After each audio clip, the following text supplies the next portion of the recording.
Hi, my name is Matt Jacobson, Jacobsen. Again, I'm a sergeant with the Detective Division with the Portland Police Bureau. I'd like to start by mentioning this is an active and ongoing investigation.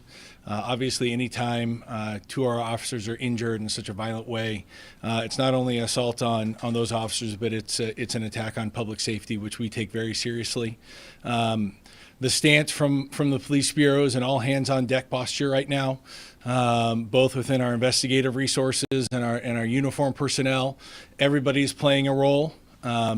The outpouring of information we've gotten from our community has been wonderful. We encourage everybody to continue sending in tips. We are looking into those thoroughly. And I want to just make it very clear that we will not stop until we find this person and safely take them into custody. It will continue at the pace we're working until that happens. Can you talk a little bit about how common this type of situation is? That you've got, 4 days now into a manhunt. Does this happen often? Well, this is an uncommon situation we're dealing with in general. We are very lucky here that serious assaults on officers don't happen all the time. In terms of investigations, we take our time. Generally, when a case comes to the Detective Division, we talk about time being our friend. Obviously, in this case, we have great imperative to find this person. But in terms of it being 4 days, it is not an anomaly in terms of your day-to-day investigation. I say that all obviously having said, we have great concern for finding this person, and obviously we would like to have them in custody right now. What is the warning to the community? The person likely still armed or not? So we believe this person is still armed and dangerous. Will reiterate the importance of our community being vigilant, keeping their eyes open, and passing along any information they can. In terms of a threat to public safety, as I said, any attack on law enforcement is significantly concerning. If they're willing to do that to the police, obviously there is a concern they do that to somebody else. But with that said, we aren't holding any information that says this person is a direct threat to any specific people or anything like that. So how far Is do there you? any concern that the suspect has left the state? And if so, have you been communicating with other agencies or even Canada? We have been working really thoroughly with a number of different local, state, and federal law enforcement partners. I'll say also the outpouring of support from them has been humbling for us. The partners we have are urging to help. They want to help. So yes, we have been working with folks from every level of law enforcement. I think in any ongoing case, there's a concern that that suspect may have fled. But again, we don't have any information to support that. But we do keep all of those options open as we go through our investigation. Is there any reason to believe that the 911 call that initially came in was some sort of entrapment or ambush or anything like that? So there's some information that we're gonna hold back right now, and again, not for any other specific reason, is that we're still vetting a lot of information, and I wouldn't want to give false information, but we're still working through really the details there. How crucial was any information that you were able to get from the officers who were wounded? I assume at least someone who was released is able to talk. Again, out of respect to them going through the recovery, we were able to pull quite a bit of good information from the scene that night from various resources. Obviously, in any case, the witnesses, the victims, the people that were there and have firsthand knowledge are wonderfully important, paramount of importance.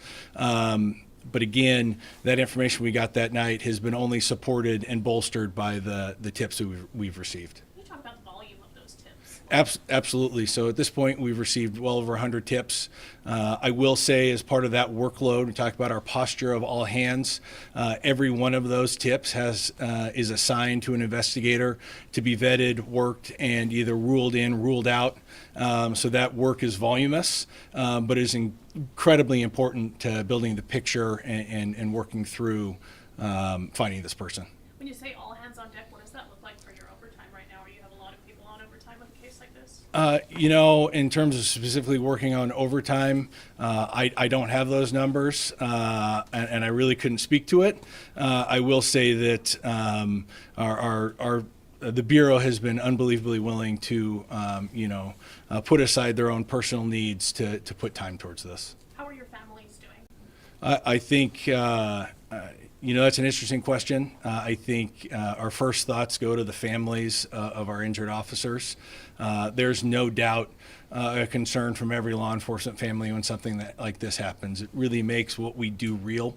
Our officers in uniform are putting on a badge, going out to serve the community, knowing the risks that they're taking. This is a reminder of what those risks are. I know every family member, mother, father, child, spouse, feels that also. But we're really lucky that in a case like this, it can bring us together as a family and bring the Bureau together as a family.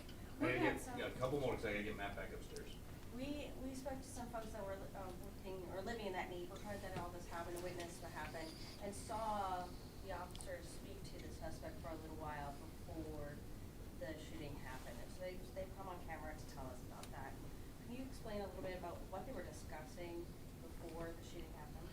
Right. So the initial interaction had to do with that initial call for service that our officers were responding to. In terms of the specific content of that, that's not something we're able to share right now. Again, trying to protect that investigative integrity. If we could share, obviously, I would love to, and we'll be able to hopefully share that when we're able.